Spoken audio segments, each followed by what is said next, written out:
அறிவோம். அனைவருக்கும் நமஸ்காரம். நாம் தற்போது பார்த்துக் கொண்டிருக்கின்ற வகுப்பு தைத்திரிய உபநிஷதம். இப்போ இந்த தைத்திரிய உபநிஷத்துல கடந்த வகுப்புகள் மூலமா 10 அணுவாகங்கள் பார்த்து முடிச்சோம். இப்போ இன்றைக்கு நம்ம 11வது அணுவாகம் தொடங்குறோம்.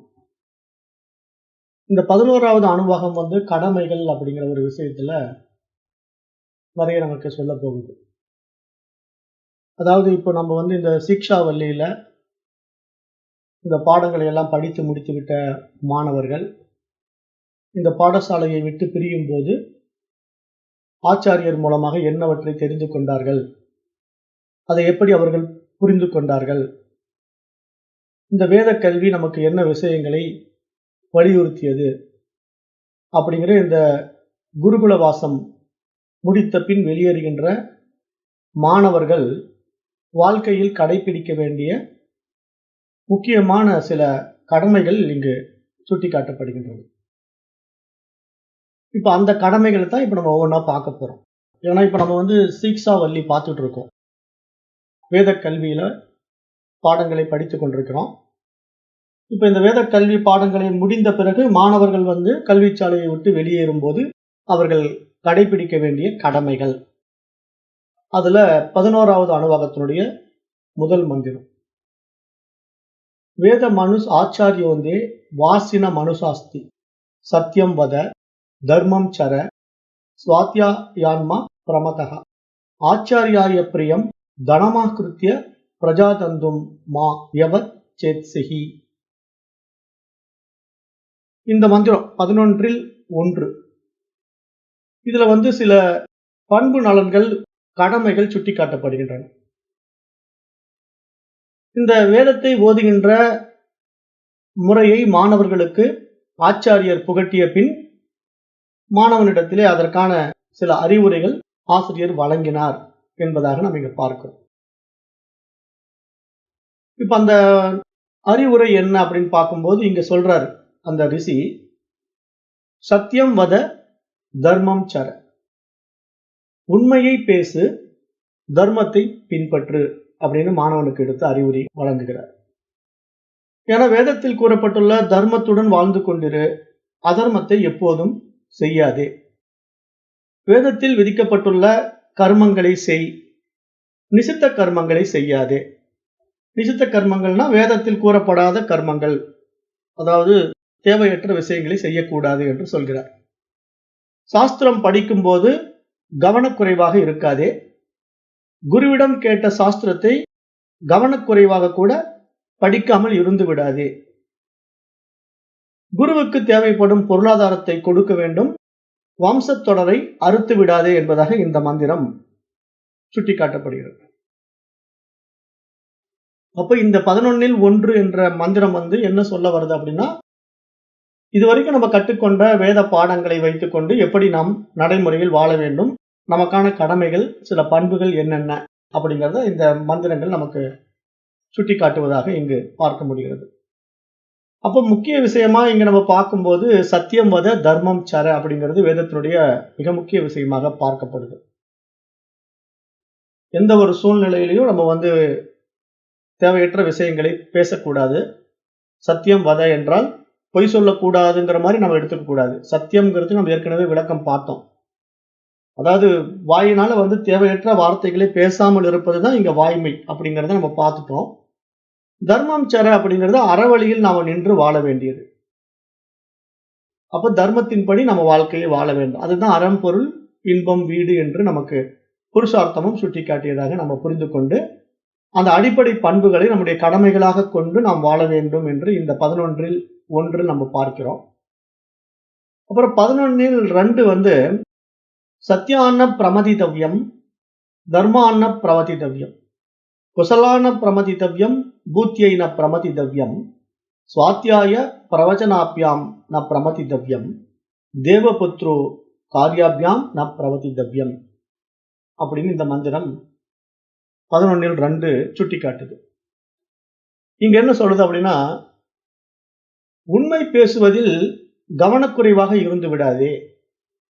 வேதத்தில் விதிக்கப்பட்ட கடமைகளிலிருந்து விலகி விடாதே. உன்னை பாதுகாத்துக் கொள்வதில் எப்பொழுதும் கவனக்குறைவாக இருந்து விடாதே. வாழ்க்கையில் அறவழியில் வாழ்ந்து முன்னேறிக் கொண்டே இரு. வாழும் வாழ்வின் தரத்தை உயர்த்திக் கொண்டே இரு. சாஸ்திரத்தை கற்பதிலிருந்தும் கற்றதை மற்றவர்களுக்கு கற்றுக் கொடுக்காமலும் இருந்து விடாதே. தேவர்களுக்கும் பித்ருக்களுக்கும் செய்ய வேண்டிய காரியங்களை தவறாமல் செய்ய வேண்டும் என்று இந்த மந்திரம் வலியுறுத்துகிறது. அப்ப இந்த மந்திரத்தினுடைய ஆழமான நோக்கம் என்னன்னா, நம்முடைய வாழ்வியல் நெறி எப்படி புருஷார்த்தம் வகுத்து கொடுத்திருக்கிறதோ அறவழியில் வாழ வேண்டும், நேர்மையான வழியிலே பொருளாதாரத்தை ஈட்ட வேண்டும், அதன் வாயிலாக எல்லோரையும் இன்பமாக வைத்துக் கொள்ள வேண்டும் என்ற ஒரு வாழ்வியல் நெறிமுறையில நாம் சரியாக வாழ வேண்டும் என்ற ஒரு ஆழமான உண்மையை இந்த 11:2 மந்திரம் தெளிவுபடுத்துவதாக பார்க்கிறோம். அப்புறம் 11:3 மாத்ரு தேவோ பவ, பித்ரு தேவோ பவ, ஆச்சாரிய தேவோ பவ, அதிதி தேவோ பவ அப்படின்னு 11:3 சொல்லுது. இப்ப இந்த மந்திரம் என்ன சொல்லுது அப்படின்னா, தாய், தந்தை, ஆசிரியர், விருந்தினர் அப்படிங்கிற 4 பேர் எடுத்துக்குது. மாத்ரு தேவோ பவ அப்படின்னா அன்னையையும் தெய்வமாக மதியுங்கள், போற்றுங்கள், வணங்குங்கள் சொல்லுது. பித்ரு தேவோ பவ அப்படின்னா தந்தையையும் தெய்வமாக மதியுங்கள், வணங்குங்கள், போற்றுங்கள் அப்படின்னு சொல்லுது. ஆச்சாரிய தேவோ பவ, ஆசிரியரையும் தெய்வமாக மதியுங்கள், வணங்குங்கள், போற்றுங்கள்னு சொல்லுது. அதிதி தேவோ பவ, நமக்கு முன்பின் தெரியாதவர்கள், விருந்தினர்கள் யாராக இருந்தாலும் அவர்களையும் தெய்வமாக போற்றுங்கள், வணங்குங்கள் சொல்லி இந்த 4 மந்திரங்களும் இந்த முக்கியத்துவத்தை சொல்லுது. மனிதர்களிடத்திலே நாம் எப்படி பழக வேண்டும், மாத்ரு பித்ரு என்ற தாய் தந்தை இடத்திலே நாம் எப்படி இருக்க வேண்டும் அப்படிங்கிற நிறைய நல்ல விஷயங்களை எல்லாம் நமக்கு சுட்டிக்காட்டி, இங்கு மாதா பிதா குரு தெய்வம் அப்படிங்கிற அடிப்படையில இந்த விஷயத்தை இங்க உணர்த்துது. ஏன்னா இப்ப நமக்கு உண்மையிலேயே முதல் குரு அம்மா தான். குரு 3வது தான் வராரு. மாதா பிதா குரு தெய்வம் அப்படிங்கிற அடிப்படையில பார்க்கும்போது, நம்ம பிறந்த உடனே நமக்கு எல்லா விஷயங்களையும் நமக்கு சொல்லிக் கொடுப்பது தாய் தான். எந்த ஒரு விஷயத்த நமக்கு சொல்லிக் கொடுக்கிறதா இருந்தாலும் அவ மூலமா தான் நம்ம முதல்ல தெரிஞ்சுக்க முடியும். அவ தான் அம்மா சொல்லு, அப்பா சொல்லு, மாமா சொல்லுலாம் எதையாவது ஆரம்பிச்சு நமக்கு சொல்லிக் கொடுக்க ஆரம்பிப்பான். அப்ப நமக்கு எதையாவது ஒண்ணு சொல்லிக் கொடுக்க ஆரம்பிக்கின்ற தாய் தான் அந்த குழந்தைக்கு முதல் குருவாக பார்க்கப்படுது. அப்புறம் தந்தை சில நல்ல விஷயங்களை எல்லாம் அந்த குழந்தைக்கு உபதேசம் கொடுப்பார். அது 2வது குருவாக தந்தையை பார்க்கப்படுகிறது. 3வதாகத்தான் அந்த பையன் அந்த பருவம் அடைந்த பிறகு அவனை கொண்டு போய் பாடசாலையில வைக்கும் போதுதான் ஆசிரியர் அவனுக்கு இனிமேல் வருகின்ற நல்ல விஷயங்கள் எல்லாம் சுட்டி காட்டப் போகிறார்.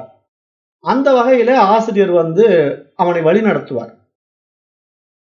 நீ இப்படிதான் இருக்கணும், இந்த மாதிரி வாழ்க்கையெல்லாம் வாழணும், இங்க மாதா பிதா குரு தெய்வத்தினுடைய முக்கிய பங்கு என்ன அப்படிங்கிற நிறைய விஷயங்களை அங்க சொல்லுவார். இப்ப அந்த அடிப்படையில தான் இப்ப நம்ம குருகுல வாழ்க்கையில ஒரு விசேஷ தன்மை என்ன அப்படின்னா, உபநயனம் யக்னோபவீதம் என்று சொல்லுவோம். உபநயனம் யக்னோபவீதம்னா, அதாவது ஒரு மாணவன் அந்த படிக்கின்ற பருவம் வந்த உடனே அவனை கொண்டு போய் அந்த பாடசாலையில சேர்த்து விட்டு அவனுக்கு பூணூல் போட்டு காயத்ரி மந்திரத்தை உபாசனை பண்ணுவாங்க. மனித வாழ்க்கையில் மிக முக்கியமான அம்சங்களில் ஒன்று கல்வி என்பதனால, கல்வித்துறையில அடியெடுத்து வைப்பதற்கு முன்பு அந்த மாணவனுக்கு ஒரு சில உறுதிமொழிகளை எடுத்துக்கொள்ள வேண்டும் என்ற நடைமுறையில் தான் குரு கல்வியையே அவனுக்கு தொடங்கி வைப்பார்.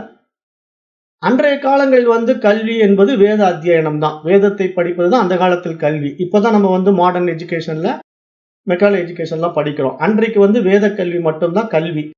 கல்வினாலே வேதம் தான். அப்படிதான் அன்றைய காலம் இருந்தது. அப்ப அந்த வேத கல்வியை கற்றுக்கொள்ள வேண்டுமானால் உபநயனம் என்பது ஒரு முக்கிய விஷயமாக இருந்தது.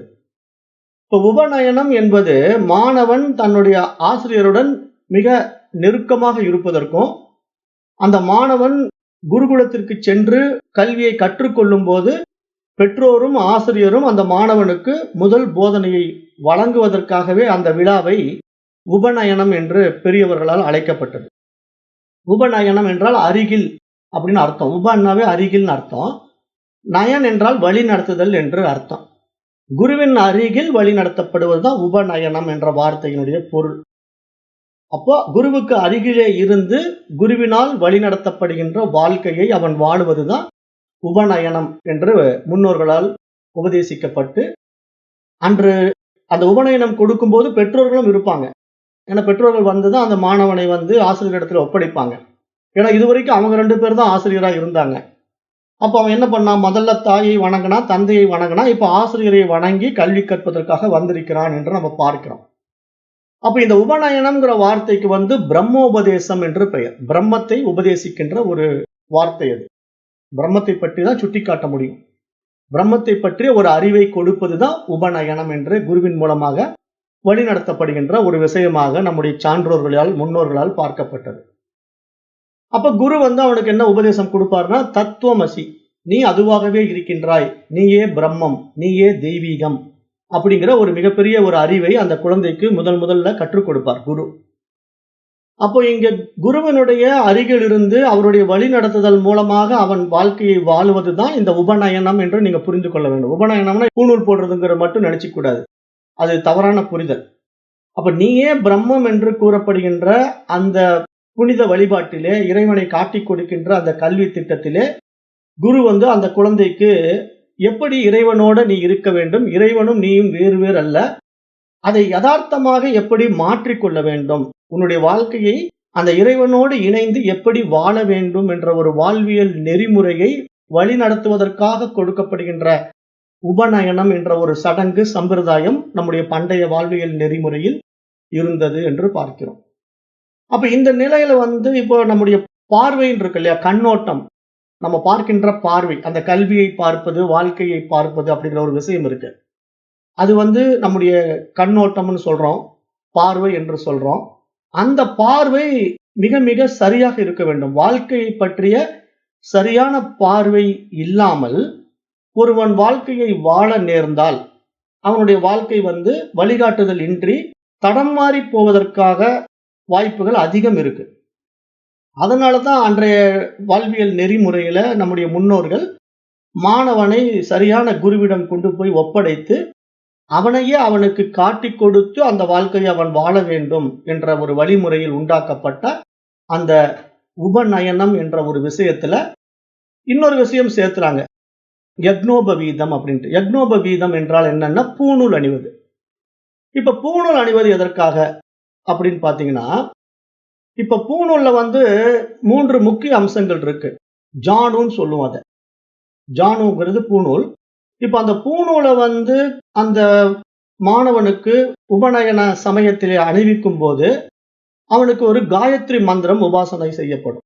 காயத்ரி மந்திரத்தை சொல்லி கொடுப்பாங்க. அந்த காயத்ரி மந்திரம் என்ன, எதற்காக சொல்லப்படுகிறது அப்படின்னு பாத்தீங்கன்னா, அவனுடைய புத்தி கூர்மைக்காக. இந்த கல்வி கற்றுக்கொள்ள வருகின்ற மாணவன் அந்த காயத்ரி மந்திரத்தை எப்பொழுதும் உபாசனை செய்து கொண்டே இருக்க வேண்டும். அந்த பூணூலை அவன் அணிந்து கொள்ள வேண்டாம். அந்த 3 பூணூல் எதற்காக 3 நூல்கள் இருக்கு. 3 நூல்களை அணிந்து கொள்வதனுடைய நோக்கம் என்ன அப்படின்னு பாத்தீங்கன்னா, அதுக்கு 3 பொறுப்புகள் இருக்கிறது அந்த மாணவனுக்கு என்று அர்த்தம். அந்த பூணூல் அணிவதற்கான பொறுப்புகள் 3. அது என்னென்ன அப்படின்னா, முதல் பொறுப்பு தன்னை பெற்றெடுத்த பெற்றோருக்கு நன்றியுடன் நடந்து கொள்ளுதல். இது முதல் பொறுப்பு. 2வது பொறுப்பு ஆசிரியருக்கு நன்றியுடன் நடந்து கொள்ளுதல். 3வது பொறுப்பு சமூகத்துக்கு நன்றியுடன் நடந்து கொள்ளுதல். அப்படிங்கிற இந்த 3 விஷயங்கள் தான் அந்த 3 நூல்கள்ல சுட்டி காட்டப்படுது. அந்த பூணூல் அணிவதனுடைய நோக்கம் என்னன்னா, அந்த உபநயனம் நேரத்திலே யக்னோபவீதம் செய்து காயத்ரி மந்திரத்தை உபாசனை செய்ய சொல்லி அந்த மாணவனுக்கு சொல்லி கொடுத்து, இந்த 3 கடமைகளிலிருந்து நீ தவறக்கூடாது, உன்னை பெற்றெடுத்த பெற்றோர்களுக்கு எப்பொழுதும் நன்றியுடன் நடந்து கொள்ள வேண்டும். ஏனென்றால் அவர்கள் இல்லாமல் நீ இல்ல, அவர்கள் இருப்பதினால்தான் நீ வந்திருக்கிறாய். ஆகவே நீ இந்த கல்வியை முடித்தாலும் முடிக்காவிட்டாலும் அவர்களுக்கு செய்ய வேண்டிய கடமைகளை சரியாக செய்ய வேண்டும், அவர்களுக்கு நன்றியுடன் நடந்து கொள்ள வேண்டும் என்ற அடிப்படையிலே ஒரு நூல் அணிவிக்கப்படும். இரண்டாவது, இந்த கல்வியை கற்றுக் கொடுக்கின்ற ஆச்சாரியராகிய குருவுக்கு எப்பொழுதும் நன்றியுடன் விசுவாசத்துடன் நடந்து கொள்ள வேண்டும் என்பதற்காக இன்னொரு நூல் அனுவிக்கப்படும். சமூகத்திற்கு நன்றியோடு நடந்து கொள்ள வேண்டும். ஏனென்றால் இந்த சமூகம் இல்லாவிட்டால் நீ இதை கற்றுக்கொள்ள முடியாது, நீ உயிர் வாழ முடியாது. ஏனென்றால் உனக்கு உண்பதற்கான உணவு இந்த சமூகத்தின் வாயிலாகத்தான் பெறப்படுகிறது. விவசாயிகள் இல்லைன்னா எங்கிருந்து அரிசி கிடைக்கும், பருப்பு கிடைக்கும்? அப்போ விவசாயியின் மூலமாகத்தான் நமக்கு அரிசி, பருப்பு, எண்ணெய், இப்படி விளைநிலங்கள்ல விளைவிக்கப்பட்ட காய்கறிகள், கீரைகள், பழங்கள், இப்படின்னு நம்ம என்னென்ன அனுபவிக்கிறோமோ நம்முடைய வாழ்க்கையில நம்ம வாழும்போது இந்த கல்வியை கற்றுக்கொள்வதற்காக நம்ம வந்திருந்தாலும் கூட, இந்த கல்விச்சாலையில் நாம் படித்துக் கொண்டிருந்தாலும் கூட, நாம் தினசரி வாழ்ந்தாக வேண்டும். உணவு உண்ண வேண்டும், குடிக்க நீர் வேண்டும், இருக்க இடம் வேண்டும். அப்ப இதையெல்லாம் யார் அமைத்துக் கொடுக்கிறார்கள் அப்படின்னா, சமுதாயம் இருந்தால்தான் இதெல்லாம் அமைக்க முடியும். இவங்க பாட்டு படிக்கிறேன்ட்டு சும்மா உட்காந்துட்டு சாப்பாடு எல்லாமே எப்படி படிக்க முடியும்? அப்ப சாப்பாடுக்கு உண்டான வேலைகள் எல்லாம் இவர்களுக்கு பதிலாக வேறொருவர் செய்து கொண்டிருக்கிறார்கள். அதை நம்ம புரிஞ்சுக்கணும். இப்ப நம்ம வாழணும்னா நம்முடைய வாழ்க்கைக்காக மற்றவர்கள் உழைத்துக் கொண்டிருக்கின்றார்கள் என்பதுதான் சமூகம். அந்த சமூகத்தை நம்ம மறந்து விடக்கூடாது. அதுதான் பூணூல்ல சுட்டி காட்டப்படுது. அந்த 3வது நூல், சமூகத்துக்கு நீ நன்றியுடன் நடந்து கொள்ள வேண்டும் என்ற இந்த 3 பொறுப்புகளும் உனக்கு இருக்கின்றன என்ற அடிப்படையில் தான் பூணூல் அணிவிக்கப்படுகிறது என்று புரிந்து கொண்டு அந்த பூணூலை அணிந்து கொள்ள வேண்டும். சும்மா பிராமணன் அப்படிங்கிற ஒரு விஷயத்துக்காக பூணூல் அணிந்து கொள்வது கிடையாது. பூணூல் எல்லோருமே அணியணும். பூணூல் அணிவது என்பது இந்த மாதிரி விஷயங்களை அந்த காலத்துல எல்லா குழந்தைகளுமே பாடசாலையில் வருவாங்க இல்லையா, அவங்களுக்கு எல்லாருக்குமே பூணூல் போட்டுருவாங்க. அவன் வைசியனுடைய குழந்தையா இருக்கலாம், சத்திரியனுடைய குழந்தையா இருக்கலாம், யாராக இருந்தாலும் சரி. இப்போ ராட்சசனுடைய குழந்தையாக இருந்தாலும் கூட அவங்களுக்கு பூணூல் அணிவிப்பாங்க. இவன் யாரு? இரண்யகசிபுவுடைய மகன் பிரகலாதன். பிரகலாதன் குருகுல கல்வி தான் படிச்சான். அந்த காலத்துல எல்லாம் குருகுல கல்வி தான். அரசர்களுடைய குழந்தைகளும் குருகுல கல்வியில தான் படிக்கும். வியாபாரிகளுடைய குழந்தைகளும் குருகுல கல்வியில தான் படிக்கும். அதுல அப்பெல்லாம் இந்த பிராமணன், சத்திரியன் அப்படிங்கிற அந்த பேதமே கிடையாது. பிறப்பால் எல்லோரும் சூத்திரர்கள். அவர்கள் செய்கின்ற கடமைகளினால் அவர்களுக்கு அந்த தகுதி கொடுக்கப்படுகிறது. நீ அரசாளாவதாக இருந்தால் நீ சத்திரியன், நீ கல்வியை உபதேசிப்பவனாக இருந்தால் பிராமணன், நீ வியாபாரம் செய்வதாக இருந்தால் வைசியன்.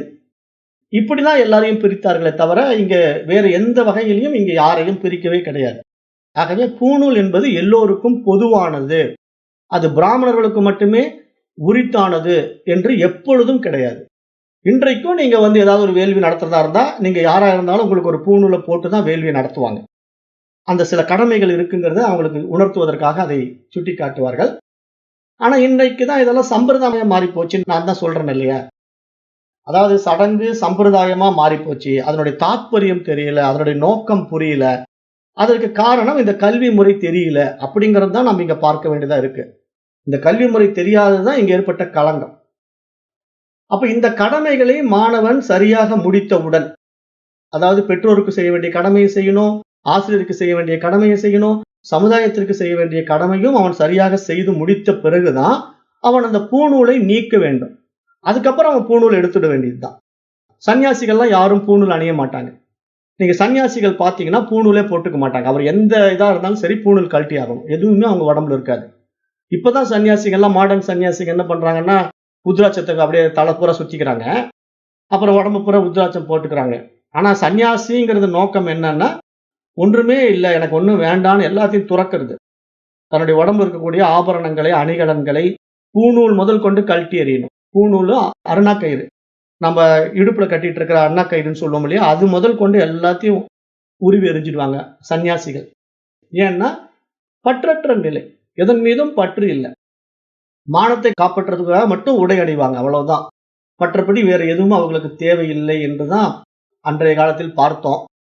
இன்றைக்கு என்னாச்சுன்னா, மாடர்ன் சன்னியாசிங்க பூரா எந்த அளவுக்கு உடம்புலயே உத்ராட்சம் போட்டா அவர் பெரிய சன்னியாசி, உத்ராட்சம் கம்மியா போட்டா அவர் சின்ன சன்னியாசி, அப்படிங்கிற அளவுக்கு இன்னைக்கு சன்னியாசிகளை தரம் பிரிக்கிறாங்க. அப்ப நிறைய உத்ராட்சம் போட்டிருந்தா அவர் மகா குரு, உத்ராட்சம் கம்மியா போட்டிருந்தா அவர் சின்ன குரு. அப்படி ஆயிடுச்சு இன்னைக்கெல்லாம். ஏன்னா அப்படி ஒரு அவல நிலையில ஆன்மீகம் போய்கொண்டிருக்கிறது. அப்ப இங்க என்னன்னா, வேத கல்வியினுடைய பெருமையை மற்றவர்களுக்கும் உணர்த்தக்கூடிய மிக உயரிய விஷயங்களை இந்த சமுதாயத்திற்கு வழங்குதல் என்ற அடிப்படையில் தான் அன்றைய காலத்திலே குருகுல கல்வியை கற்றுக் கொடுக்கப்பட்டு மற்றவர்களுக்கும் கொண்டு போய் சேர்க்கப்பட்டது அப்படின்னு பார்த்தோம். அப்ப நம்முடைய சனாதன தர்மத்தின் வழிமுறையில பிரம்மச்சரியம் என்ற நிலையில மாணவன் கல்வி கற்க வேண்டும். இல்லறம் என்ற நிலையில கல்விச்சாலையில் பாடங்களை படித்து முடித்த பிறகு கல்யாணம் செய்து கொண்டு திருமண வாழ்க்கையை இல்லற தர்மத்தின்படி வாழ வேண்டும். சமூக கடமைகளை செய்ய வேண்டும். பெற்றோர்களுக்கு செய்ய வேண்டிய கடமைகளை செய்ய வேண்டும். குழந்தைகளுக்கு செய்ய வேண்டிய கடமைகளை செய்ய வேண்டும். இந்த இல்லற தர்மம் முடிந்த பிறகுதான் அவன் என்ன பண்ணணும்? வானப்பிரஸ்தம் என்ற ஒரு நிலைக்கு போகணும்.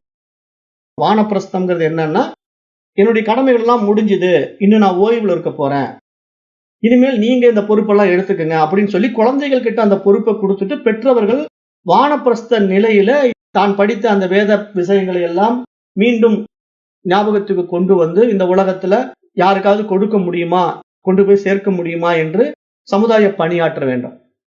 அப்புறம் கடைசியா சந்நியாசம் என்ற நிலையில மனதை துறக்க வேண்டும். மனசுதான் இங்க துறக்க வேண்டிய விஷயம். சந்நியாசத்துல ட்ரெஸ்ஸை துறக்கிறதோ அல்லது வேற குடும்பத்தை துறக்கிறதோ ஒண்ணும் கிடையாது. நீங்க இல்லறத்திலேயே இருந்தாலும் மனதளவுல எதன் மீதும் பற்று வைக்காம நம்ம வந்த நோக்கம் அந்த பரமனோடு இரண்டரை கலப்பது. ஏன்னா இங்க அந்த இறைத்தன்மையாவே எல்லாமே இருக்குது அப்படின்னு புரிந்து கொண்டு நம்ம பற்றற்று வாழ்வதுதான் சந்நியாசம் என்ற நிலையிலே நம்முடைய சனாதன தர்மம் மனித வாழ்க்கையை வகுத்து கொடுத்திருக்கிறது என்ற அடிப்படையில் தான் இந்த 4 விஷயங்களை நம்ம பார்க்கிறோம். எந்த 4 விஷயங்கள்? மாத்ரு தேவோ பவ, பித்ரு தேவோ பவ, ஆச்சாரிய தேவோ பவ, அதிதி தேவோ பவ. இவர்களை ஏன் நாம் வணங்க வேண்டும், ஏன் போற்ற வேண்டும் என்றால் இவ்வளவு விஷயங்கள் இவர்களிடத்திலே இருக்கிறது. ஏனென்றால் நாம் முன்பின் தெரியாதவர்கள் கூட நமக்காக உழைத்துக் கொண்டிருக்கிறார்கள். இந்த சமுதாயத்திற்காக பணியாற்றி கொண்டிருக்கின்றார்கள். அவர்கள் உழைப்பதினால் தான் நான் வாழ முடியும் அப்படிங்கிற ஒரு புரிதல். அதுதான் இங்க விருந்தினரை போற்றுங்கள், ஆச்சாரியராகிய குருவை போற்றுங்கள், தந்தையை போற்றுங்கள், தாயை போற்றுங்கள் என்று இங்க இந்த மந்திரம் சொல்வதாக நம்ம பார்க்கிறோம். அப்போ நீங்க புரிஞ்சுக்கணும். இப்ப காயத்ரி மந்த்ரா எதுக்குன்னா, யார் அந்த தூய அறிவாய் பிரகாசிக்க வைக்கின்றாரோ அந்த பரமனை நான் நமஸ்கரிக்கின்றேன் என்று, அந்த தூய அறிவாகிய இறைவனை நான் வணங்கிக் கொண்டு என்னுடைய வாழ்க்கையிலே நான் இந்த கல்வியை கற்றுக்கொள்ள வேண்டும் என்று மாணவன் எடுக்கின்ற ஒரு உபாசனைத்தான் காயத்ரி மந்திரம். இப்ப நான் தான் இந்த பாடத்திட்டத்துல உங்களுக்கு சொல்லிட்டேன். நீங்க எல்லாம் வயசானவங்களா வந்திருக்கிறதுனால இப்ப நீங்க யாரும் மாணவ பருவத்துல இல்ல. இப்ப நம்ம குழுவுல வந்திருக்கிற இந்த பாடத்திட்டங்கள் படிக்கிறவர்கள் எல்லாம் இனிமேல் போய் காயத்ரி மந்திரம் படிச்சு நீங்க பூணூல் போட்டு என்ன செய்ய போறீங்க? ஒன்னும் நடக்க போறது இல்ல. அதனால இந்த பூணூல் போடுறது, காயத்ரி மந்திரம் சொல்றதெல்லாம் விட்டுட்டு மன ஒருமைப்பாட்டுக்கான முயற்சியை மேற்கொள்ள வேண்டும். மனம் ஃபர்ஸ்ட் அலைப்பாகிறதுல இருந்து ஒருமுகப்படுத்த முடியுதா அப்படிங்கிற பயிற்சிக்கு தான் முக்கியத்துவம் கொடுக்கணும். அப்ப அந்த ஒருமுகப்பாட்டுக்கு நீங்க செய்ய வேண்டியது என்ன? புலனடக்கம் தான் முக்கியம். கண்டதை பார்த்துட்டு அதுக்கு ஆசைப்படுறது, இதுக்கு ஆசைப்படுறது, அதை கேட்டுட்டு அதை செய்ய போறேங்கிறது, இதை கேட்டு இதை செய்ய போறேங்கிறது எதுவுமே நாம் செய்யக்கூடாது. புலன்களை அடக்கி மனதை ஒருமுகப்படுத்தி எப்பொழுதும் ஈஸ்வர நிஷ்டையிலேயே நாம் செய்கின்ற செயலெல்லாம் ஈஸ்வர காரியம், இனி என் செயலாவது ஒன்றுமில்லை, எல்லாம் அவன் செயல், அவன் என்னை கருவியாக வைத்துக் கொண்டு இந்த உடலையும் மனதையும் கையாண்டு கொண்டிருக்கின்றான் என்ற புரிதலோடு நம்ம வாழ வேண்டியதுதான் இனிமேல் நம்முடைய வாழ்க்கை. ஏன்னா நம்ம ஒரு புரிதலுக்கு வர்றதுக்காக தான் இந்த பாடங்கள் எல்லாம் படிச்சு மேல்நிலைக்கு வரோம். அப்ப நம்ம இந்த மேல்நிலைக்கு வருகின்ற இந்த நிலையில இன்னும் நம்ம அந்த நிலைக்கு போகணும் அப்படின்னு பழைய விஷயங்களுக்கு தாவக்கூடாது, ஆசைப்படக்கூடாது. அதெல்லாம் குழந்தை பருவத்தில் செய்ய வேண்டிய காலம், அது இளமை பருவத்தில் செய்ய வேண்டிய நிகழ்வு. அதனால அங்க போகாம இந்த வயதில் நாம் எப்படி வாழ வேண்டும், இனி நாம் இந்த சமுதாயத்துக்கு எப்படி பயனுள்ள வகையில வாழ வேண்டும் அப்படிங்கிற சிந்தனையோட நம்ம இந்த வாழ்க்கைய ஈஸ்வர காரியமா பரோபகாரமா நம்ம நடைமுறைப்படுத்த வேண்டும். அப்புறம் ரொம்ப முக்கியமான விஷயம், ஏற்கனவே செய்து கொண்டிருக்கிற மந்திரங்கள், ஜபதபங்கள், உபாசனைகள் எல்லாம் இருந்தா எல்லாத்தையும் ஏற கட்டி வச்சுட்டு இந்த ஒரே மந்திரத்தை எடுத்துக்கணும்னு சொல்லிட்டேன். ஏன் அதை நான் வலியுறுத்துறேன்? அந்த ஒரு மந்திரத்திலேயே எல்லாம் அடங்கிடுது. ஓம்ங்கிற ஒரு அக்ஷரத்துல எல்லா மந்திரங்களும் அடக்கம். அப்ப நீங்க போய் தனித்தனியா இந்த மந்திரம் சொன்னா பவர் ஜாஸ்தி, அந்த மந்திரம் சொன்னா அற்புதம் நடக்கும் அப்படிங்கிற கற்பனைகள் எல்லாம் வாழக்கூடாது. அதனால இந்த மந்திரத்தினுடைய ஆழமான உட்பொருள் நான் சொல்லிட்டேன். இப்ப நமக்கு தேவை வயதான காலத்துல சக்தி. இப்ப நமக்கு சக்தி செயலாற்றுவதற்கு சக்தி தேவை. அப்போ நாம அந்த தூய அறிவாகிய பரமனிடமிருந்து பெறுகின்ற ஆற்றலை பயன்படுத்தி நாம் இந்த சமுதாயத்துக்கு சரியானபடி வாழ்ந்துவிட்டு இந்த உடலை விட வேண்டும். நமக்கு கொடுக்கப்பட்ட கடமைகளை நாம் சரியாக செய்துவிட்டு இந்த உடலை விட்டு விட்டு போக வேண்டும் என்ற நோக்கத்தில் தான் இந்த கல்வியை நாம் கற்றுக்கொள்கிறோமே தவிர, இப்ப இனிமேல் நம்ம இந்த பாடத்தை படிச்சு பெரிய வாத்தியாரா மாறி நம்ம என்ன வேள்வி நடத்த போறோமா? இல்ல போய் எங்கேயாவது கிளாஸ் எடுக்க போறோமா? அதெல்லாம் ஒண்ணும் நடக்க போறது இல்ல. அப்ப அதனால நம்ம செய்ய வேண்டியது என்னன்னா, மன ஒருமுகப்பாட்டுக்கான அந்த ஓம் ஹ்ரீம் நமகங்கிற மந்திரம் சக்தி மந்திரம். அந்த சக்தி மந்திரத்துல இருக்கக்கூடிய ஓம்காரம் எல்லா மந்திரங்களையும் உள்ளடக்கிய மந்திரம். அப்ப அந்த மந்திரத்தை நீங்க உபாசனா பண்ணும்போது, உச்சாரணம் பண்ணும்போது உங்களுடைய வாழ்க்கையில மிகப்பெரிய முன்னேற்றம் வரும். நீங்க அபரிமிதமான ஆற்றலை சேமிக்க முடியும். அதன் வாயிலாக இந்த சமுதாயத்துக்கு சேவை செய்ய முடியும். இந்த உடல் இருக்கின்ற வரைக்கும் ஆரோக்கியமாக இருக்க முடியும். நோய்வாய்ப்படாமல் வாழ முடியும். உடம்பு விட வேண்டிய காலம் வரும்போது விட்டுட்டு போய்க்கிட்டே இருக்க வேண்டியதுதான். அப்ப அந்த மாதிரி ஒரு புரிதலோட இந்த மந்திர உபாசனையை நீங்க செய்யணுமே தவிர, வேற அதை இதை இழுத்து போட்டுக்கிட்டு அதை செய்ய போறேன், இதை செய்ய போறேன், அந்த மந்திரம் பண்றேன், இந்த பூஜை பண்றேன், அந்த தியானம் பண்றேன். எந்த தியானம் பண்றது? அப்ப இந்த பாடம் என்ன சொல்லுது? தியானம்னா என்ன? தியானித்தல் அப்படிங்கிற ஒரு விஷயம் வந்து தனக்கு வேறாக இருந்தால் தானே தியானிக்கிறதுக்கு. தியானம்ங்கிறதே நம்ம வாழ்க்கையே தியானம்.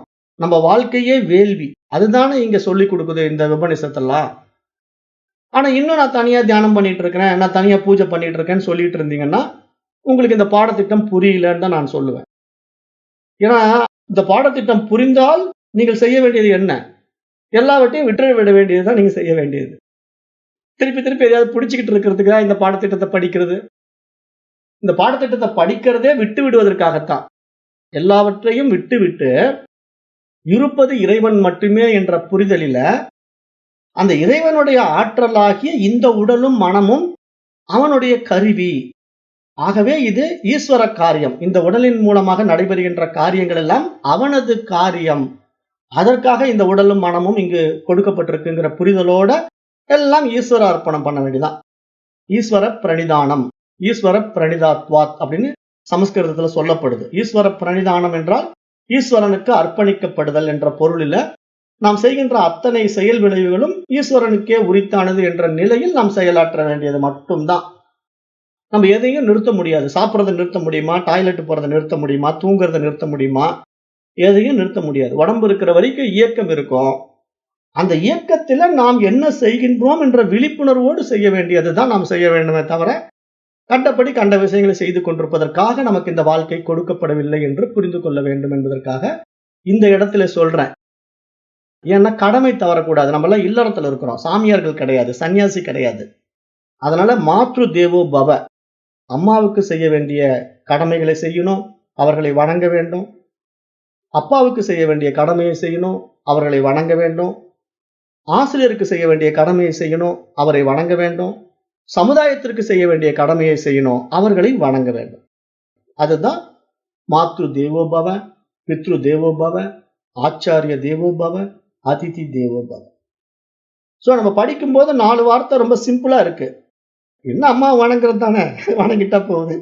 அப்பா வணங்குறது தானே, வணங்கிட்டா போகுது அப்படின்னா சும்மா கையெடுத்து வணங்குறது அல்ல வாழ்க்கை. வணக்கம் அப்படின்னு நான் கூட உங்களை பார்த்து சொல்லுவேன். அது ஒரு பெரிய விஷயமே இல்லையே.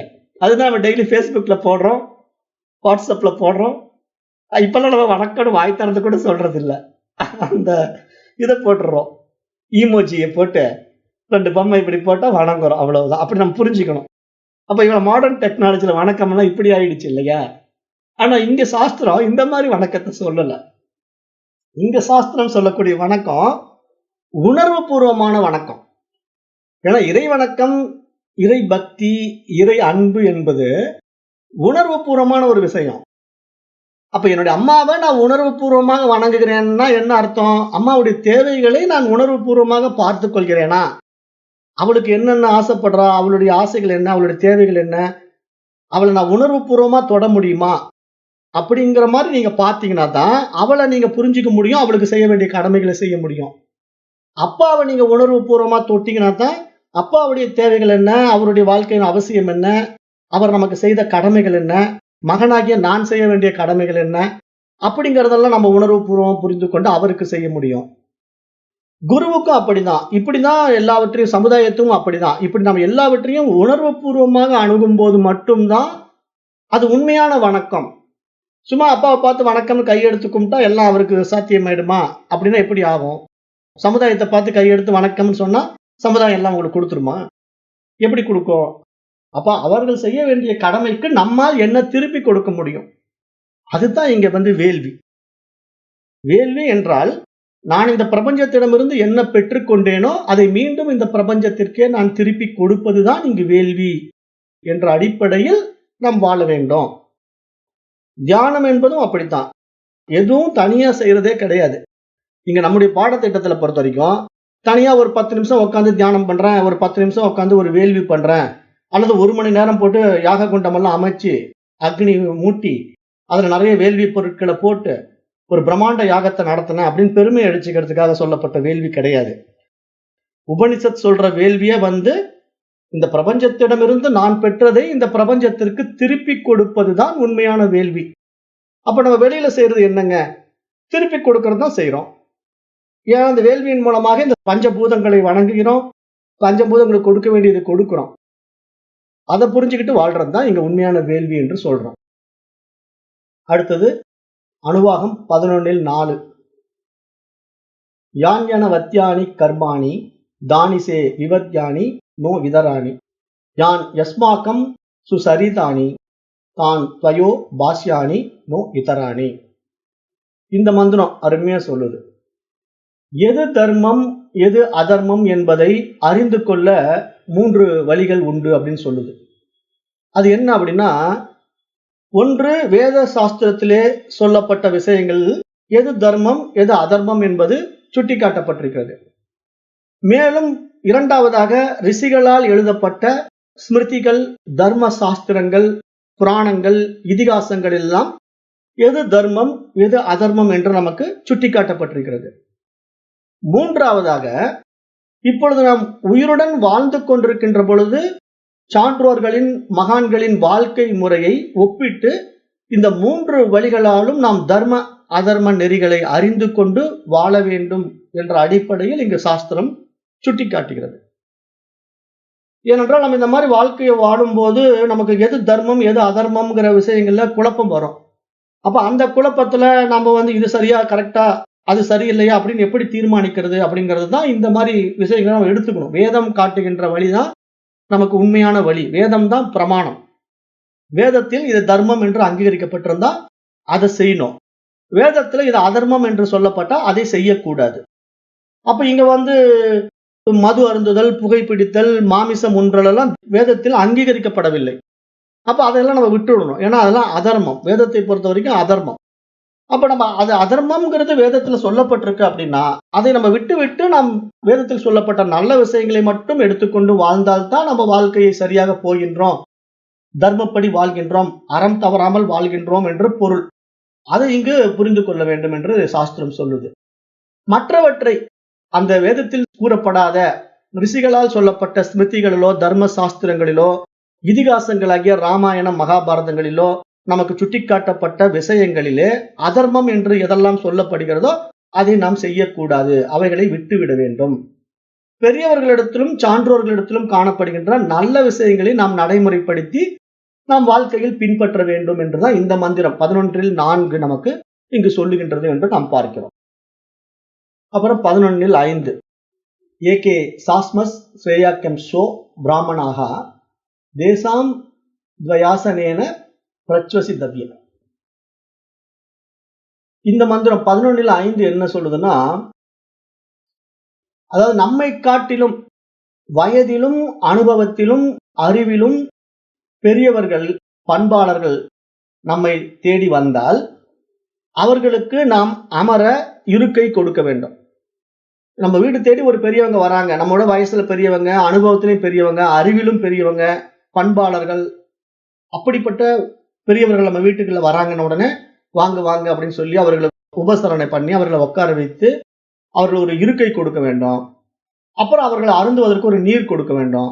அவருடைய களைப்பை நம்ம அவசியம் போக்க வேண்டும். இதுதான் நம்முடைய சனாதன தர்மத்தினுடைய உபச்சாரம். அதாவது உபசரிப்பு இப்படிதான் இருந்தது அந்த காலத்துல. அப்புறம் அவர்களோடு நாம் அதிகம் பேசாமல் அவர்கள் கூறுகின்ற நல்ல விஷயங்களினால் நாம் தூய அறிவை அடைய வேண்டும் என்று இந்த மந்திரம் சுட்டிக்காட்டுது. அப்ப அன்றைய காலங்கள் எல்லாம் அப்படிதான். ஒரு ரிஷியோ அல்லது ஒரு முனிவரோ வீட்டுக்கு வராருன்னா அவங்களை அவ்வளவு தூரம் உபசாரம் பண்ணி அவர்களை அமர வைத்து அவர்களுக்கு செய்ய வேண்டிய சில பணிவிடைகள் எல்லாம் செய்து அவருக்கு உட்கார இருக்கை கொடுத்து களைப்பை நீக்கி உணவு கொடுத்து அனுப்புவார்கள். அப்படி அனுப்பும்போது அவர் சொல்வதை இவர்கள் உட்கார்ந்து கேட்டுக் கொண்டிருப்பார்கள். இவர்கள் அவரிடத்துல பேசிக் கொண்டிருக்க மாட்டார்கள். இவர்கள் போய் அவர்களிடத்துல பேசிக்கிட்டு இருந்தா அவர் சொல்ல வர்றதை சொல்ல மாட்டார் இல்லையா? அப்போ அவர்கிட்ட இருந்து விஷயங்களை நம்ம கேட்கணும். அவர் என்ன சொல்றார்? அவருடைய வாயிலிருந்து வார்த்தைகள் ஃபர்ஸ்ட் வரட்டும். அவர் பேசுறத நம்ம காது கொடுத்து கேட்போம். அப்படின்னு நம்ம அவருக்கு முக்கியத்துவம் கொடுக்கும்போது மட்டும்தான் நம்ம நிறைய விஷயங்களை உள்வாங்க முடியும். அப்பதான் அவர் நிறைய தன்னை அறியக்கூடிய தத்துவங்களையும் அந்த தூய அறிவையும் நமக்கு காட்டிக் கொடுப்பார்கள் என்று இந்த மந்திரம் சொல்லுது. அதாவது பெரியவர்களை உபசரிக்கின்ற ஒரு பண்பு நலனை பற்றி இங்கு பேசுது. அடுத்து 11:6 ஸ்ரத்தையா தேயம் அஸ்ரத்தையா தேயம் ஸ்ரீயா தேயம் ஹ்ரியா தேயம் பியா தேயம் சம்பிதா தேயம் அப்படின்னு சொல்லுது. அப்படின்னா என்னன்னா, இல்லறத்தில் இருப்பவர்கள் எப்படி தானம் செய்ய வேண்டும் என்று இங்கு கூறப்படுகிறது. அதாவது தானம் அப்படிங்கிறது நாம் மற்றவர்களுக்கு ஒரு விஷயத்தை எதிர்பார்த்து ஒரு பிரதிபலன் எதிர்பார்த்து கூட செய்யறோம். அப்போ அதை உண்மையான நம்பிக்கையின் அடிப்படையில செய்யணும். அப்ப அந்த தானம் மனமு கொடுக்கணும். ஏனோ தானோன்னு கொடுக்க கூடாது. ஜோசியக்காரன் சொல்லிட்டான்னு கொடுக்க கூடாது. பக்கத்து வீட்டுக்காரன் சொன்னா அதனால கொடுக்குறேன், அல்லது அந்த கோயில் பூஜாரி சொன்னாரு கொடுக்குறேன் அப்படிங்கறதெல்லாம் உண்மையான தானமா இருக்காது. ஏன்னா அதெல்லாம் நம்ம ஒரு பிரதிபலனை எதிர்பார்த்தோம், மற்றவங்க சொல்லிட்டாருங்கிறதுக்காக செய்யறோம் இல்லையா? அதுல பெரிய விசேஷத்தன்மை இல்லை. அதனால உண்மை தன்மையா நம்ம செய்யக்கூடிய அந்த விஷயங்கள் எந்த ஒரு விஷயத்தையும் எதிர்பார்க்காம நல்ல எண்ணத்துல மனமுவந்து கொடுக்கணும். அந்த நம்பிக்கையும் இருக்கணும். அதை கொடுப்பதனால அவர்களும் நன்மை அடைவார்கள், எல்லோரும் நன்றாக இருப்பார்கள் அப்படிங்கிற நம்பிக்கையோட அதை தானம் செய்யணும். அப்படி நம்பிக்கை இல்லாம தானம் செய்யக்கூடாது அப்படின்னு சொல்லுது. அப்படி தானம் செய்யும் போது நம்மால் முடிந்த அளவுக்கு அவர்கள் மனம் குளிரக்கூடிய அளவுக்கு அதிகமாக கொடுக்க வேண்டும். இவ்வளவுதான் கொடுக்க முடிகின்றதே என்ற வெட்கத்துடன் கொடுக்க வேண்டும் அப்படிங்குது. ஏன்னா இப்ப ஒரு விஷயத்தை கொடுக்கிறோம்னா நம்முடைய சக்திக்கு உட்பட்டு தான் நம்ம கொடுக்க போறோம். நம்முடைய சக்திக்கு உட்பட்டு நம்ம கொடுக்கும் போது கூட இவ்வளவுதான் கொடுக்க முடியுதுங்கிற ஒரு வெட்கம் வரணுங்குது. ஏன்னா அதிகமா கொடுக்க முடியலையே, இவ்வளவுதான் என்னால கொடுக்க முடியுதுன்னு வெட்கப்பட்டு கொடுக்க சொல்லுது. அப்ப வெட்கம் பட்டு அதை கொடுக்க வேண்டும். அக்கறையுடன் பயந்து கொண்டு கொடுக்க வேண்டும். அதை பற்றி ஒரு சரியான அறிவுடன் தானம் செய்ய வேண்டும். தேவைப்படும் இடத்திலே, தேவைப்படுகின்ற காலத்திலே தகுதியுடையவருக்கு தானம் செய்ய வேண்டும் என்று இந்த தானத்தை பத்தி பேசுது. தானம்ங்கிற ஒரு விஷயம் எவ்வளவோ இருக்கு இல்லையா? அன்னதானம், வஸ்திர தானம், கல்வி தானம் அப்படின்ட்டு நிறைய விஷயங்களை நம்ம மற்றவர்களுக்கு தானம் செய்யறோம். அந்த தானத்துடைய உண்மைத்தன்மை என்ன? அதற்கான தகுதி உடையவர்கள் யார்? அவர்கள் கொடுக்கும்போது நம்மால் இப்படி எல்லாம் ஒரு நம்பிக்கையோட இவ்வளவுதான் கொடுக்க முடியுதுங்கிற ஒரு வெட்கத்தோட, அப்புறம் பயந்து ஒரு அக்கறையோட கொடுக்கணும் அப்படின்னு இங்க எதிர்பார்க்குது. இதெல்லாம் எதுக்காக சொல்லுதுன்னா, அதான் நான் சொல்லிட்டேன். இந்த கல்வியை முடித்து வெளியேறுகின்ற மாணவர்களுக்கு சில அடிப்படை பண்புகளை இந்த சாஸ்திரம் சுட்டி காட்டுகிறது என்று நம்ம பார்க்கிறோம். அப்புறம் 11:7 அதயதி தே கர்ம விசிகித்சா வா விருத்த விசிகித்சா வா ஸ்யாத் ஏ தத்ர பிராமணாக சம்மர்சினக யுக்தா ஆயுக்தாக அனுசா தர்ம காமாசுகு யதா தே தத்ர வர்த்தேரன் ததா தத்ர வர்த்தேதாக ஆதாப்யாத் யாதேஷு ஏ தத்ர பிராமணாக சம்மர்சினக யுக்தா ஆயுக்தாக அனுசா தர்ம காமாசுகு யதா தே தேசு வர்த்தேரன் ததா தேசு வர்த்தேதாக. இந்த மந்திரம் என்ன சொல்லுது? ஒருவேளை நாம் செய்யக்கூடிய கடமையை பற்றிய சந்தேகம் வந்தால், வாழ்க்கையில் கையாளும் விஷயத்திலே சில விவகாரத்திலே நமக்கு சந்தேகம் வந்துவிட்டால், அதை சரியான சான்றோர்கள், சாஸ்திரத்தை நன்கு கற்றறிந்தவர்களிடம் சென்று நாம் அதை தெளிவுபடுத்திக் கொள்ள வேண்டும். ஏன்னா கற்றதை நமது வாழ்வில் கடைபிடிப்பவர்கள் எப்போதும் நடுநிலையோடு வாழ்ந்து கொண்டிருப்பார்கள். அப்படி நடுநிலையோடு வாழ்ந்து கொண்டிருக்கின்ற நல்லவர்களிடத்துல சென்று இது சரியா இது தவறா என்று நம்முடைய கடமைகளை பற்றிய சந்தேகங்களை நாம் தெளிவுபடுத்திக் கொள்ள வேண்டும் என்று இங்கு சுட்டி காட்டுகிறார். ஏன்னா இதெல்லாம் மாணவர்கள் வெளியே போகும்போது குரு சொல்லக்கூடிய உபதேசங்கள், அறிவுரைகள், பண்பு நலன்கள் என்று நம்ம பார்க்கிறோம். அப்போ தீய பண்புகள் இல்லாதவர்கள், மென்மையான மனதையுடையவர்கள், தர்மத்தில் நிலை பெற்றவர்கள், எவ்வளவு கஷ்டம் வந்தாலும் தர்மம் தவறாமல் அதை வழிமுறையில் வாழ்க்கையில் கடைபிடிப்பவர்கள் கிட்டத்தான் நாம் இதை போய் கேட்க வேண்டும். ஏன்னா இப்ப ஒருத்தருக்கு தர்மம் தவறி வாழ்றான்னு வச்சுக்கோங்களேன், அவங்கிட்ட போய் நீங்க கருத்துக்களை கேட்டு அவன் என்ன சொல்லுவான்? நீ எப்படி வேணா வாழலாம் அப்படின்னு ஒரு தவறான விஷயத்த நமக்கு சொல்லிடுவான். அவன் சொல்றது சரிங்கிற மாதிரி நினைச்சுக்கிட்டு நம்ம அப்படி வாழ ஆரம்பிச்சோம்னா நம்முடைய வாழ்க்கையில துயரங்கள் வரும். ஏன்னா அவன் தர்மம் தவறி வாழ்றான், தர்மம் தவறி பொருளாதாரத்தை ஈட்டுறான், அதனால அவன் சந்தோஷமா இருக்கிற மாதிரி சொல்லிக்கிறான். அதை நம்பி நாம அந்த பாதையில போகக்கூடாது. அப்ப உண்மையான ஞானிகள், சான்றோர்கள்லாம் எப்படி இருப்பாங்கன்னா, வாழ்க்கையில எவ்வளவு கஷ்டம் வந்தாலும் சரி, பொருளாதாரத்தில் சிரமங்கள் இருந்தாலும் கூட, அறவழியில் தான் நிற்பார்களே தவிர, அறம் தவற மாட்டார்கள். பணத்துக்காக தன்னுடைய விஷயத்தை இழந்து விட மாட்டார்கள். அதாவது பணம் வருது, இந்த விஷயத்தை செஞ்சா பணம் கிடைக்கும் அப்படின்னா, அது அதர்மம்னு தெரிஞ்சா செய்ய மாட்டார்கள். ஏன்னா, அது அறவழியில் தான் அவர்கள் வாழுவார்கள். அதுதான் அவர்களுடைய வாழ்க்கை முறை. அப்படித்தான் ஞானிகளும், சான்றோர்களும், மகான்களும் வாழ்ந்தார்கள் என்று நம்ம பார்க்கிறோம். அதனால இங்க குரு மாணவர்கள்ட்ட சுட்டிக்காட்டும்போது அதை அறிவுறுத்துறார். நீங்க அறம் தவறி வாழ்பவர்களிடத்த போகக்கூடாது. எவ்வளவு கஷ்டம் வந்தாலும் தர்மம் தவறாமல் வாழுகின்றவர்களை தான் நீங்க போய் பார்க்கணும். அவர்கள் எந்த சூழ்நிலையில் வந்தாலும் அந்த தர்மம் தவறாமல் அதை பின்பற்றுவார்கள். அப்படிப்பட்ட குணங்களை உடையவர்களிடம் அவர்கள் எப்படி நடைமுறையில் நடந்து கொள்வார்களோ அவ்விடம் நீ நடந்து கொள்ள வேண்டும். அது மாதிரி நீ வாழ வேண்டும் என்று மாணவனுக்கு சுட்டிக்காட்டுகிறார். மேலும் அதர்மப்படி வாழ்பவர்களிடத்திலே, குற்றம் சுமத்தப்பட்டவர்களிடத்திலே அவர்கள் எப்படி நடந்து கொள்வார்களோ அதை பார்த்து அவர்களிடமிருந்து ஒதுங்கி இருக்க கற்றுக்கொள் அப்படிங்கிறார். ஏன்னா சிலர் அதர்மப்படி வாழ்வார்கள், குற்றம் சுமத்தப்பட்டு வாழ்ந்து கொண்டிருப்பார்கள். ஆனா அவர்கள்லாம் எப்படின்னா சமுதாயத்துல ஒரு பாப்புலர் ஃபிகரா இருப்பார்கள். ஏன்னா குற்றம் சுமத்தப்பட்டவர்கள் தான் இன்னைக்கு பாப்புலர் ஃபிகர்ஸ். நீங்க பாத்தீங்கன்னா நீ கைது பண்ணும்போது என்ன பண்ணுவான், 2 கையை அப்படி தூக்கி காட்டுவான். காரணம் என்னன்னா அப்படியே பெரிய ஆள் ஆயிட்டான், சமுதாயத்துக்கு பெரிய ஆள் ஆயிட்டான். அதனால 2 கையை தூக்கி அவன் கைது பண்ண போறவன அப்படி காட்டும் போது எல்லாம் கையை காட்டி அவனை ஆரவாரத்தோட அனுப்பி வைப்பாங்க ஜெயிலுக்கு. அப்புறம் ஜெயிலுக்கு போயிட்டு வெளியே வந்த உடனே அந்த 2 கையை அப்படி காட்டுறவன் சமுதாயத்துல எல்லா அக்கிரமும் செய்வான். அப்படி இருக்கிறவனை பார்த்த உடனே ஓ இப்போ ஜெயிலுக்கெல்லாம் போயிட்டு பெரிய ஆள் ஆயிட்டான், இவன் தான் சரியா வாழ்றான் அப்படிங்கிற ஒரு தீர்மானத்தோட நம்ம போய் அவனுடைய வாழ்க்கையை எடுத்துக்க கூடாது. ஏன்னா அதெல்லாம் அதர்ம வாழ்க்கை. அப்ப அவர்களிடத்திலிருந்து ஒதுங்கி இருக்க கற்றுக்கொள் அப்படின்னு சொல்றாரு. ஏன்னா அவர்களெல்லாம் சமுதாயத்துல ஒரு பாப்புலர் ஃபிகரா இருப்பாங்க. ஏன்னா அவர்கள் பணத்தினால இந்த உலகத்தை ஆண்டு கொண்டிருப்பார்கள், அநியாயத்தினால இந்த உலகத்தை அடிமைப்படுத்தி வைத்திருப்பார்கள். அவர்களை பார்த்து நாம் மயங்கி விடக்கூடாது. அவர்களுடைய வாழ்க்கை முறை சரியான வாழ்க்கை என்று நாம் புரிந்து கொள்ளக்கூடாது அப்படிங்கிறது இங்க அறிவுறுத்துறார். அப்புறம் நம்மை உதாசீனப்படுத்துவர்களை நாமும் உதாசீனப்படுத்த பொதுவாக நினைப்போம். நமக்கு தீமை செய்பவர்களுக்கும் நாம் தீமை செய்ய வேண்டும் என்று நாம் நடைமுறையில் நினைப்போம். ஆனால் இப்படிப்பட்ட தவறான எண்ணங்களை நாம் நீக்கிவிட்டு மற்றவர்கள் நமக்கு தீமை செய்தாலும் அவர்களிடமிருந்து நாம் ஒதுங்கி விடுவது நமக்கு நல்லது என்று சொல்கிறார். ஏன்னா இப்ப நடைமுறை வாழ்க்கையில் என்ன அப்படின்னா, இப்ப நமக்கு ஒருத்தன் தப்பு செஞ்சுட்டான்னா உடனே அவனை பழி தீர்க்கணும், நானும் தப்பு அவனுக்கு திருப்பி செய்யணும் அப்படிங்கிற அந்த பழி வாங்குற எண்ணம் எல்லாம் நிறைய பேர்கிட்ட இருக்கு இல்லையா? அது மாதிரி எண்ணங்கள் எல்லாம் வந்துவிடக்கூடாது இந்த பாதையில பயணிக்கின்ற நமக்கு என்பதற்காக இங்க சுட்டி காட்டுகிறார். அந்த மாதிரி தவறான எண்ணத்தை எல்லாம் நீக்கிக் கொள்ள வேண்டும். நல்ல நெறியில் வாழுகின்ற சான்றோர்கள் எவ்வாறு நடந்து கொள்வார்களோ அவர்களைப் போல நடந்து கொள்ள வேண்டும் என்று அறிவுறுத்துவதாகத்தான் இந்த 11ல் 7 பார்த்தோம். இப்ப 11ல் 8 பார்க்கிறோம்.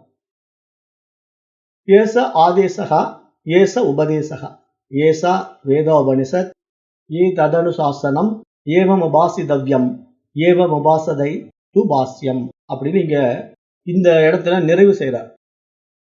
கல்வியினுடைய இவ்வளவு பண்புகளையும் நலன்களையும் எடுத்து இதுதான் வேதத்தினுடைய கட்டளை, ஆதேசம், இதுவே ஸ்மிருதியின் உபதேசம், இதுதான் வேதத்தினுடைய சாரம், இதுக்கு பேரு அனுசாசனம், இதுவெல்லாம் இறைவனுடைய கட்டளை.